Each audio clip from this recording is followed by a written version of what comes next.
Hi, this is an introduction to philosophy where we examine some of the ultimate questions that philosophers are interested in asking. My name is Mark Thorsby, and today we're going to be looking at this question, what is reason? This is the first in two lectures on this issue. The first lecture, which is this one, concerns the question of what is logic, and we sort of overview some of the basics regarding what logic is, and then the second video um, covers fallacies and bad forms of reasoning. So anyway, let's get going. Welcome. It's good to have everyone back. Good to see you. So we're discussing this question here, what is reason? And I think it's pretty important. So far in the semester, we've looked at a number of different arguments by these ancient and classical philosophers. For instance, we looked at Plato's discussion of opinion versus knowledge, why he thinks that knowledge must be a form of recollection. In Aristotle, we saw that Aristotle tried to deduce what for him was the necessity of something like the unmoved mover, and so on and so forth. And so we've been looking at these arguments, and if you're anything like me, you've probably at some point sort of sat back and asked, well, how am I supposed to know which one of these theories we should believe? And that raises a question, which is, well, what are the conditions for reason at all? That is, what is reason? It seems to be a pretty important question because philosophy is utterly dependent upon reason, and so we have to examine whether or not reason is capable ultimately, and how it's capable of delivering knowledge. So anyway, let's sort of get going here. So that means that when we talk about reason, one of the things is we're often reason involves thinking, though not every form of thinking is necessarily reasonable. And reason also involves the mind, right? Because reason doesn't exist in the world in the sense that I can't go out and point at something and say that's what reason is, which is an interesting feature of reason because that means that reason is not empirical, as it were. That is, for instance, imagine if you opened up my brain, let's imagine if I have a thought and I have a reason, I have an argument or something. If you opened up my brain while I'm making that thought, you could not point to my argument, to my reason. So there's interesting questions here about the mind, the role of thinking, and that need to be answered ultimately. I think that if we're going to really understand what reason is, and I don't think that we'll be able to necessarily do that in this video, but I do think we can raise some interesting questions. And here's the first thing, is I'm going to sort of follow you through a sort of line of thought here, maybe to sort of ultimately introduce to you some ideas presented to us by a philosopher by the name of Immanuel Kant. And here's the first idea, is that reason is something we do with our minds, right? Reason is an operation of the mind, as it were, right? And so mind, of course, when we use the word mind, we're referring to consciousness, right? The only way that I know I have a mind, right, is in view of the fact that I'm conscious of the world. So the mind is in some sense the seat of consciousness, right? And we can make a distinction here between the mind and the world. And somehow the world and the mind come together in some way, and that's how we're able to not only be conscious of the world, but to actually have knowledge of the world. Right, so there's an important relationship between mind and consciousness.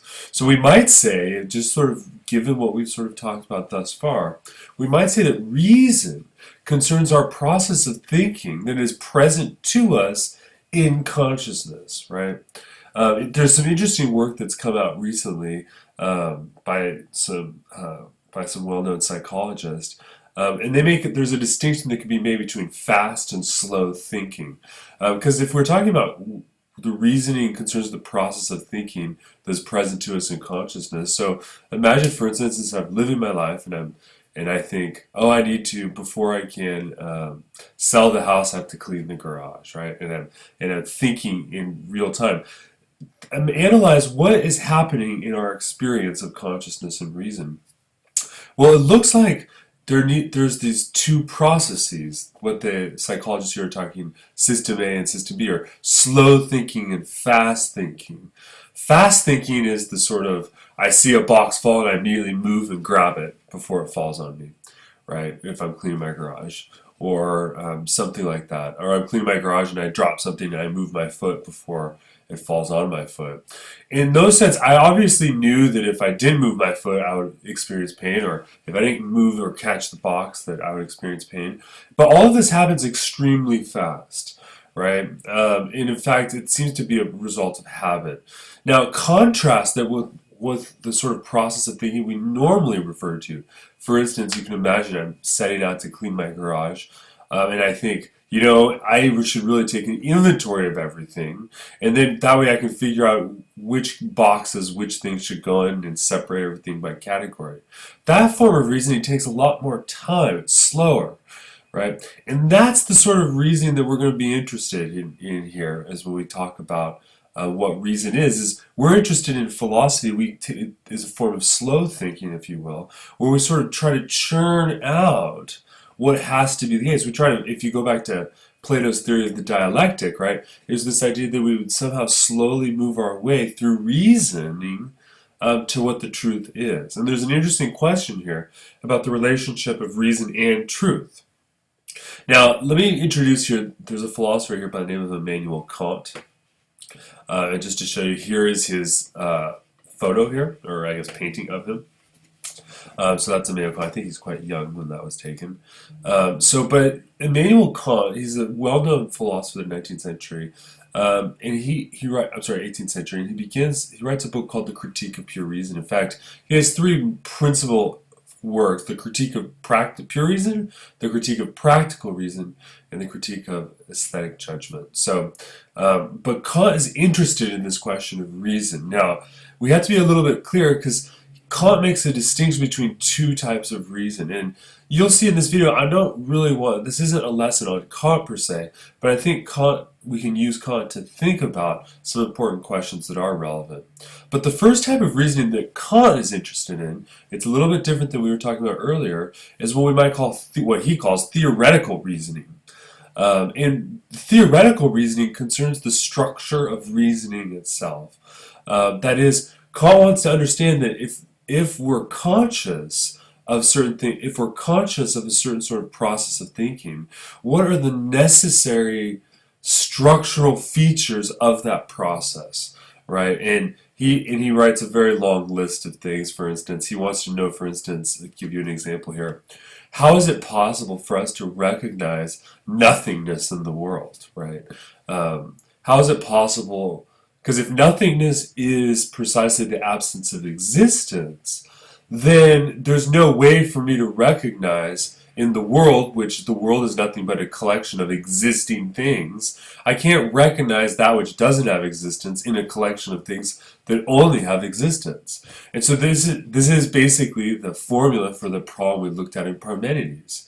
How does Kant solve this? Well, he goes to this question of theoretical reasoning, and he argues that negation, the ability to negate or to see nothingness, if you will, or to recognize the difference between existence and nothingness, is a feature of consciousness, such that consciousness itself enables us. What's the word I want to say? It harmonizes or organizes is a better term, right? There's structures of consciousness that organize our perception, and that's what form the basis for reasoning. And so this is what he means by the theoretical reasoning, and it's this evaluation of the structure of reasoning itself. And that may not make a lot of sense to you, but we're going to come back to this later on in the semester. So you'll see that question emerge later, and I think maybe I can explain it better when we get there. The other type of reasoning is practical reasoning. Now, for Kant, this is principally his discussion of moral reasoning, how we should act, and this sort of thing.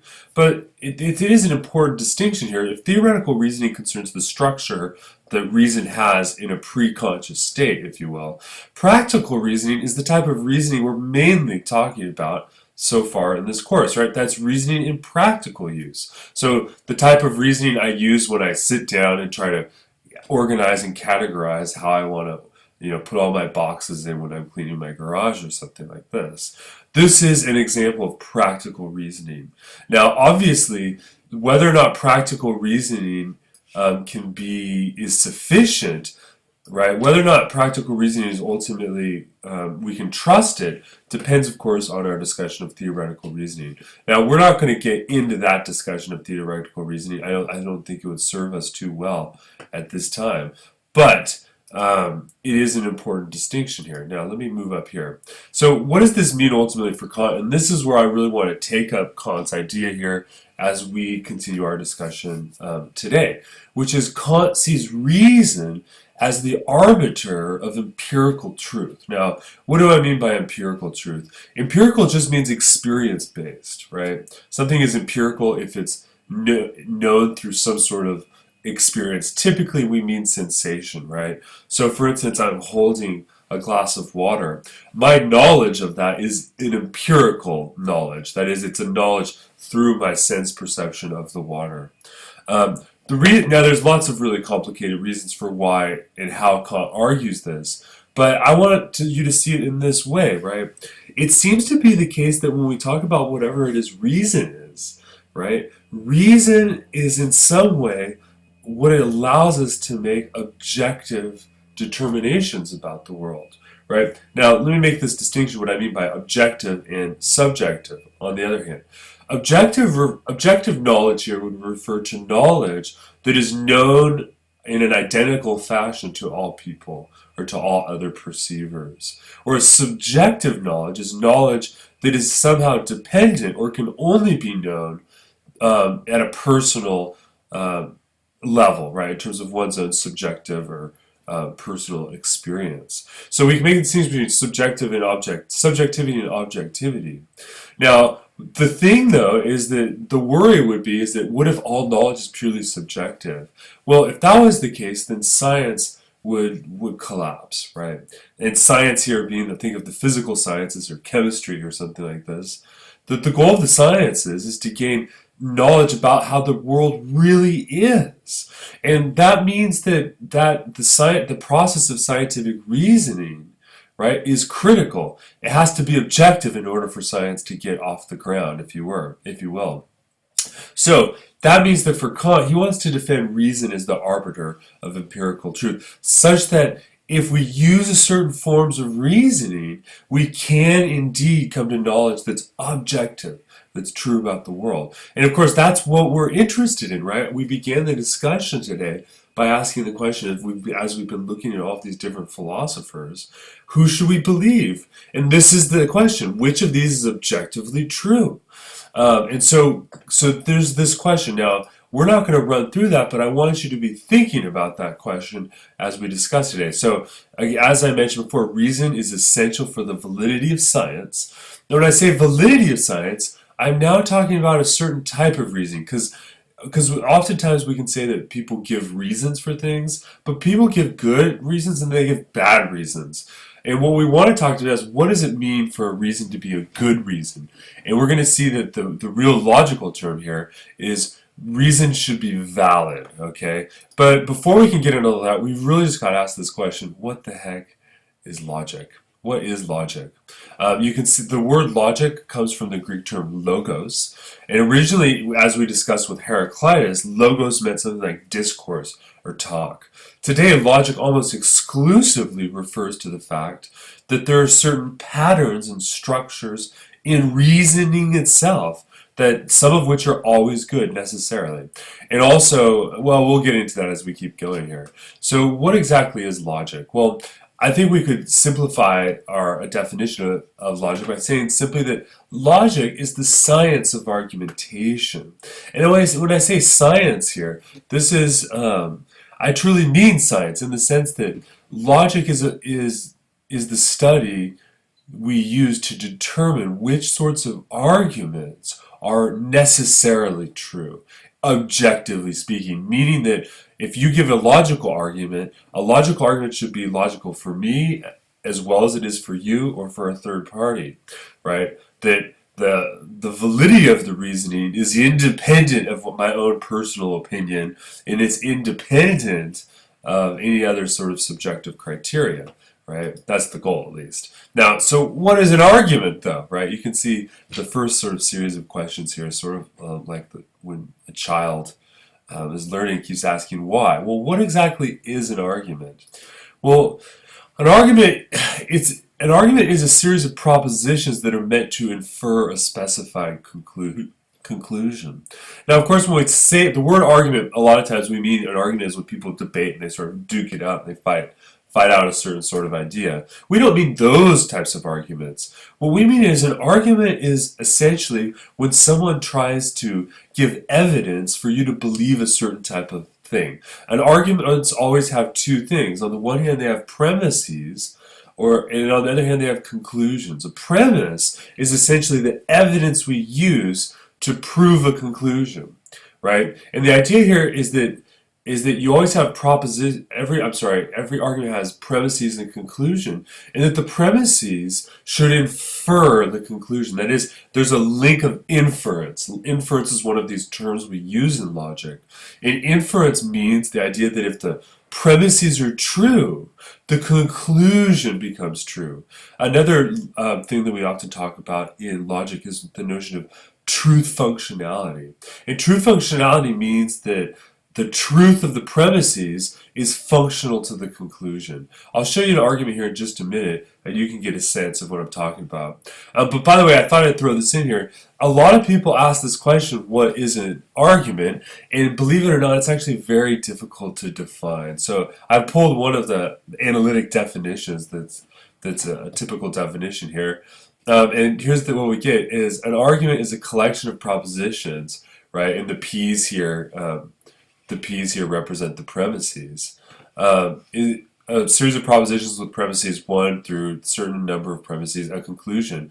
And it's an argument if and only if there's a reasoner who puts forward that these premises are reasons in support of a specific conclusion. Now it's interesting, the reason I sort of like this definition of an argument is because you notice what they're saying is that an argument is a collection of propositions in which the propositions are meant to infer or be used as reasons for the conclusion, but it's an argument if and only if there is a reasoner who's putting this forward. Now you can see here is we see a linkage with this idea that reason occurs as a conscious process, right? And that's why this reasoner R is in here. And so I thought that was an interesting definition. Believe it or not, it's actually very difficult to define an argument unless we begin to specify particular types of arguments. Now, but I should say this is not everything counts as an argument. There's lots of different statements we give that are not arguments, right? For instance, we can tell stories, narration. That's obviously not argument. That's not an argument.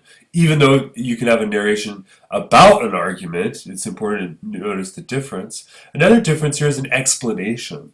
If I'm trying to explain, for instance, the biology of the gastrointestinal system or something, right? An explanation isn't an argument, right? Even though they operate sort of the same, right? An explanation has something it's trying to explain, and it explains it through a specific series of propositions, whereas an argument has a claim and then has evidence for those claims. So there's a structural similarity between an explanation and an argument, but an explanation is just trying to clarify knowledge, whereas an argument is trying to develop knowledge. And so there's an important distinction. Now, here's where I mentioned this earlier. Oh, and I guess, hold on, there's other types of things, right? For instance, questions are not arguments, as well as imperatives if someone gives you a command. Basic statements of fact, those are not arguments. That's another important one. Oftentimes people will think that a fact is an argument, and they'll dispute it as being an opinion or something. It's important we recognize the difference here. Now, of course, we also want to sort of distinguish here that if an argument is reasonable, that is, it's reasonable if it's truth functional, right? So arguments are truth functional. So let me give you here sort of an example here. Well, I guess I can't zoom in there. Imagine I take this argument, and this is what I mean by truth functional. If I say all cats are mammals, and all mammals are warm-blooded, therefore all cats are warm-blooded, that's a specific type of argument, right? And this argument actually happens to be a valid argument. And the reason it's valid is because it's truth functional. Now, what do I mean by, sorry, I did that. What do I mean by truth functional? Well, I mean this. We could symbolize that same argument. Simply take out the letters here and put in, take out the words here, these terms like cats and mammals, and replace them with letters. And what we end up with are a series of propositions that are there's formally symbolic propositions. For instance, all x are y, all y are w, therefore all x are w. Now, this argument has a particular type of form, and it's truth functional. What we mean by that is that if these two premises are true, this conclusion must necessarily be true. Now, that's important. If these premises are true, the conclusion may not be true. But if the premises are true, that is, if the evidence is given is true, then the conclusion will necessarily be true. But here's the trick, is that whether or not it's true depends upon the form of the argument. That is, it depends upon the arrangement of the terms themselves. So it's interesting here because you would think that this argument is dependent upon our concept of cats and warm-bloodedness in mammals, but it's not. It's actually dependent by the internal structure, right?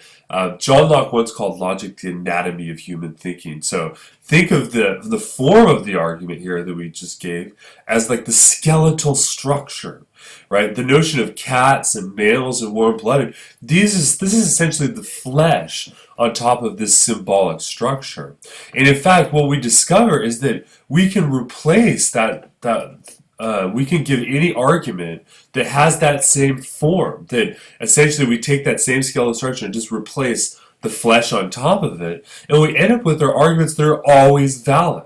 For instance, all antibiotics are susceptible to resistance. All drugs susceptible to resistance require further research. Therefore, all antibiotics require further research. Now, that argument is a valid argument, meaning that if these two premises are true, this conclusion necessarily follows, right? And so this becomes very interesting for us because this sort of raises an interesting question.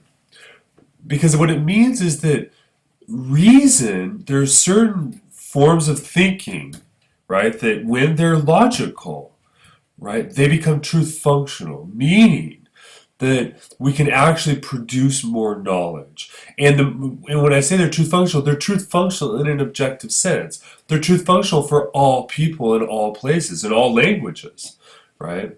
So that means that it's a logic in the sense that logic is a science in the sense that if we can uncover the sorts of laws that govern the truth functionality of these statements, then we'll actually be able to understand and assess whether or not reason can be trusted and why we should trust it, for instance. And we're not going to develop all of those thoughts today, but we are going to raise some interesting questions here. But there's more we've got to go through in terms of talking about some of the basic elements of logic.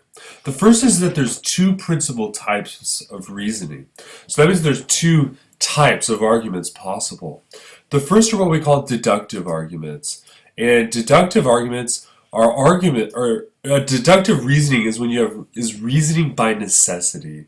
That is, there's a necessary link between the premises and the conclusion. For instance, if I give an argument, a mathematical argument, for instance. If I do, for instance, most of us have done proofs in trigonometry. So if I do a proof in trigonometry, I'm giving a deductive argument. That is an argument out of necessity. I'm saying, because this is the case, this must be the case, and this must necessarily be the case, so on and so forth. Deductive reasoning is absolutely certain, because if it's out of necessity, that means that if I can gain knowledge, that knowledge should be necessarily true. So there's greater certainty with deductive arguments, just to put it that simply. By contrast, we have, on the other hand, inductive reasoning. Now, inductive reasoning is reasoning by probability. And what do I mean? These are arguments where the link between the premises and the conclusion isn't a necessary link. It is a link that's likely. So, for instance, all predictions are inductive. So, for instance, your weatherman, right? For instance, a weatherman says, because of the weather the air pressure is lower here. We're going to see a cold front coming from here. So tomorrow morning, there'll be a 15-degree drop in the temperature. If someone makes an argument like that, that argument, whether it's true or not, is an inductive argument because it's based the inferential link. Remember we said an argument is one where the premises infer the conclusion. The inference is a probable link. It depends upon the world, right? And so we see sort of two different types of reasoning. As a result, deductive reasoning is the reasoning where we evaluate the form of the argument, because deductive reasoning, if the premises are true, the conclusion will follow always. So that means that if we want to evaluate reason in terms of its scientific validity, then we have to evaluate its form, and so we're looking at deductive arguments. In our next video, though, we will be talking more about inductive reasoning in the sense that we'll be talking about inductive fallacies. So these are common arguments that people make that are bad arguments, but those are common probabilistic arguments. So that's an important distinction there. So let's here move to the next one. Oh, pardon me. Okay. So the second thing here is deductive reasoning. Well, I want to just give you a little bit more specificity regarding deductive reasoning. So when we talk about deductive reasoning in logic, we're talking about deductive arguments. And of course, these are arguments. I should have written this down. These are arguments by probability. Right, so they're argument by by necessity. I can't believe I made that mistake. Oops. Right, so an argument by necessity is a deductive argument. Now, any deductive argument has two possibilities. It can either be valid, and a valid argument is one in which it is impossible for the premises to be true and the conclusion false. That is, a valid argument is one in which the evidence, if the evidence is true, the conclusion must be true.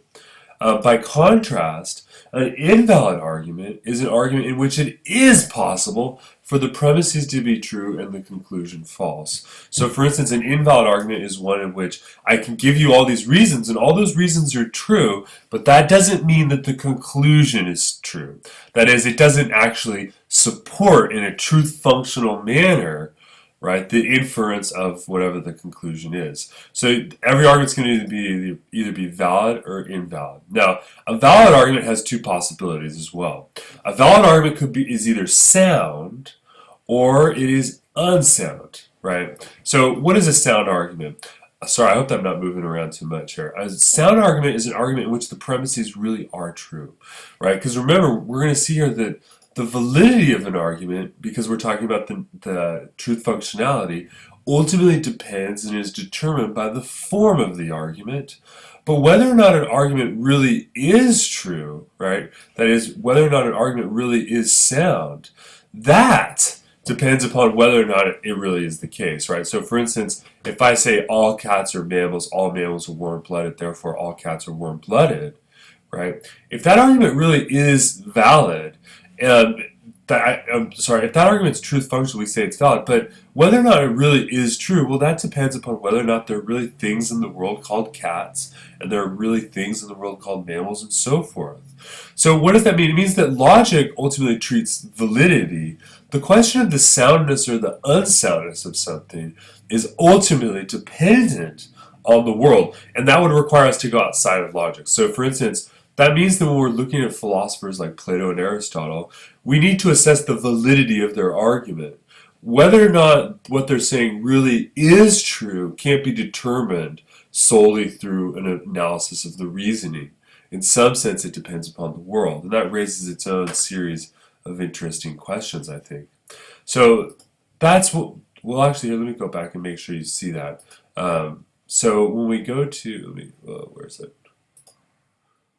So in terms of deductive reasoning, I want you to remember this. So in deductive reasoning, an argument is either valid or invalid. If it's a valid argument, it's either sound or unsound.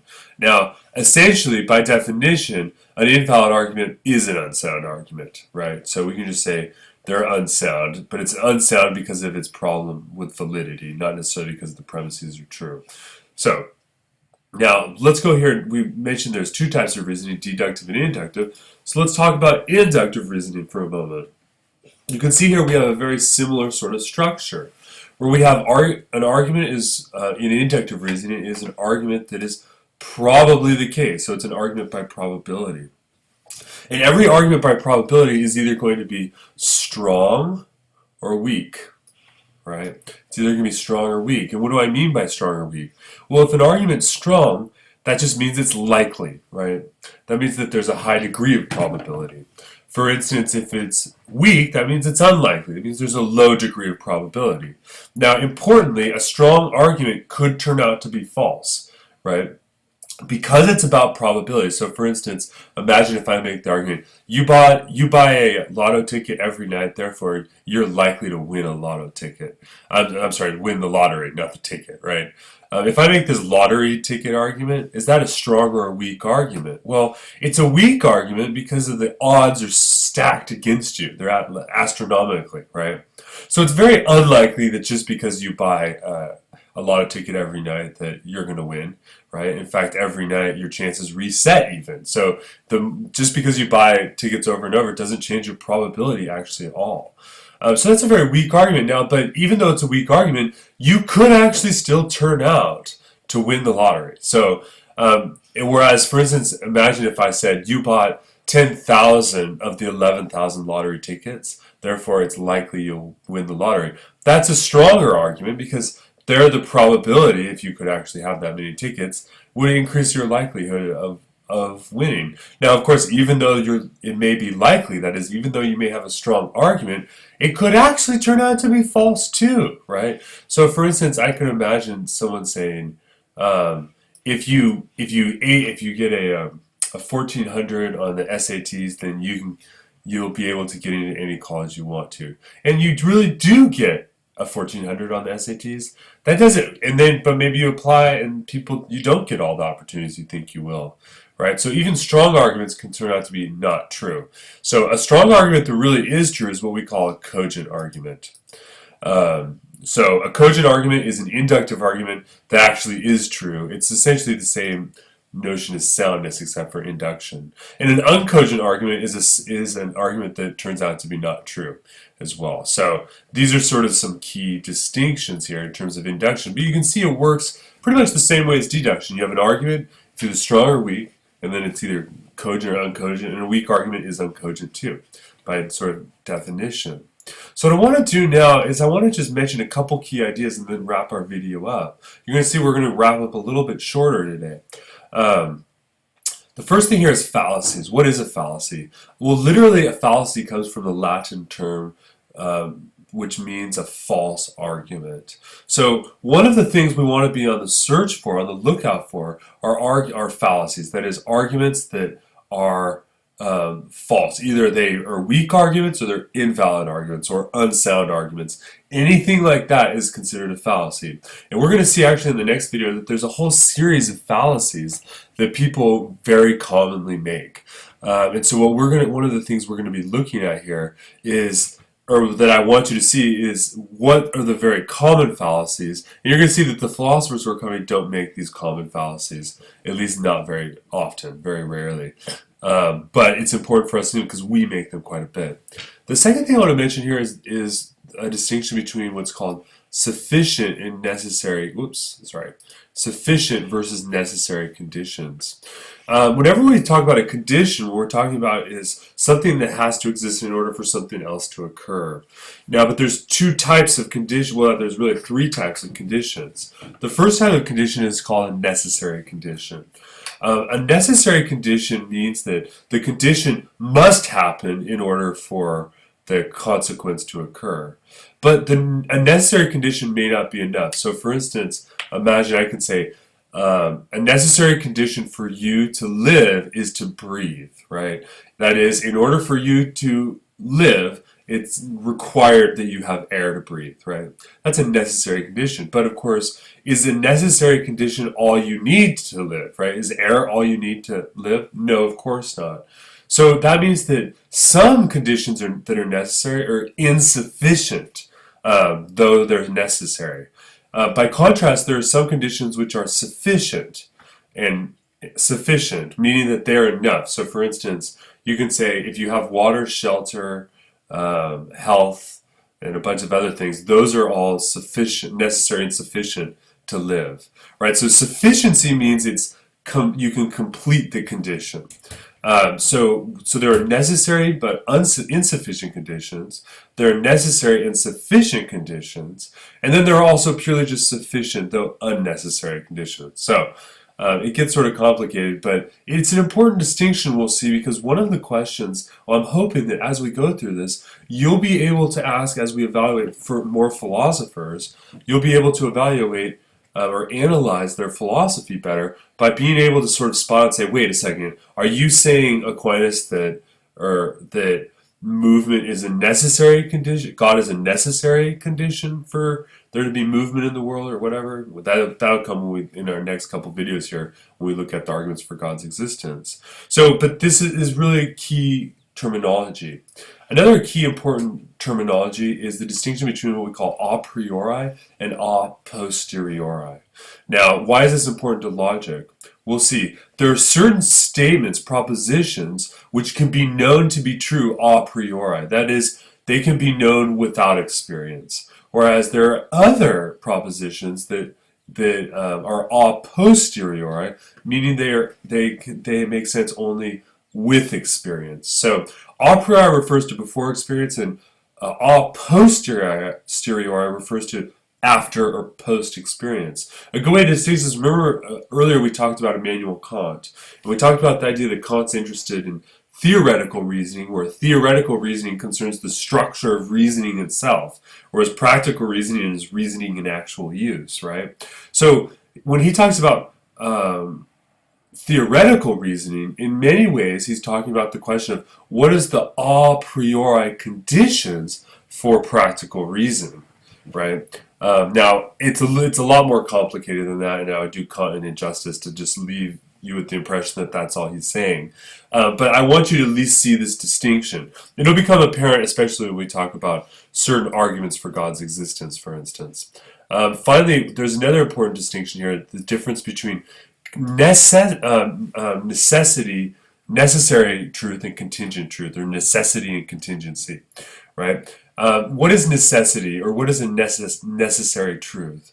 A necessary truth is one that could not have been otherwise. So for instance, if I say that all triangles have three sides, that's a necessary truth. That is, there's no way for a triangle to not have three sides. It's inconceivable, right? Whereas a contingent truth, or contingency, refers to a statement that it could have been true for it to have been otherwise. So for instance, all triangles have three sides is a necessary truth, but to say all triangles are pink, right, that is a contingent truth, right?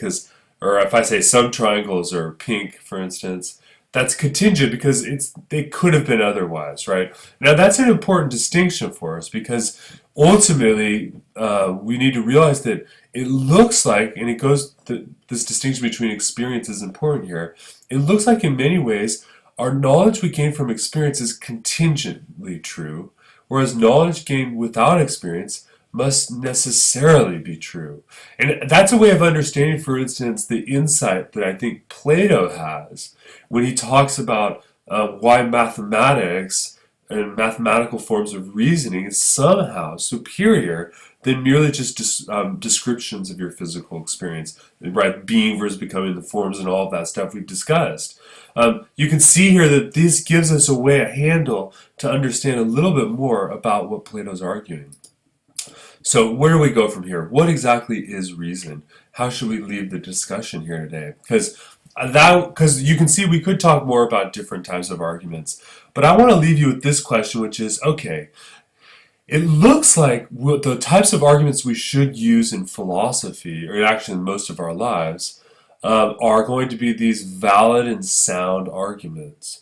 No, but that question here is, a valid argument is an argument that's objectively going to be necessary. It's going to have an objective, necessary link between the premises and the conclusion. So that means that science has to be used, and science must use this form of reasoning. But my question is deductive reasoning here, that's where these valid argument forms arise, is deductive reasoning, um, is that is the necessity between the inference and the truth functionality, is that a feature of psychology or is it a feature of the world? That is, if you go all the way back to our first question here when we talked about the link between consciousness and reason, it appears that um, the reason is only present in consciousness. So the question is reason just a part of the structure of consciousness? Or is reason about the world? Because if science uses deductive processes to gain knowledge about the world, or objective knowledge, is the objectivity of that knowledge based upon the fact that logic mirrors the world, or if you will, logic is one of the natural laws of the world, or is it just a feature of our consciousness such that as members of the human species, we can only cognize the world in these rational forms? I guess what I'm getting at here is what's the status regarding the objectivity of reason? So I don't think that we still have a final answer here, but this sort of question I want you to keep hold of and to be thinking about as we go through the semester and as we look at these various philosophers. I want you to be thinking about what exactly is happening when we read these arguments. And is the reasoning itself reflective of the truth of the ideas we're talking about? I hope that makes sense. But anyway, those are some of the ideas we're looking at. In our next video, we'll be looking at some common fallacies, informal fallacies. It's sort of a fun lecture on what are some of the common ways that people make bad arguments. And hopefully we can gain a handle on those as we move forward. So thank you guys for watching. I'll see you guys online. Bye.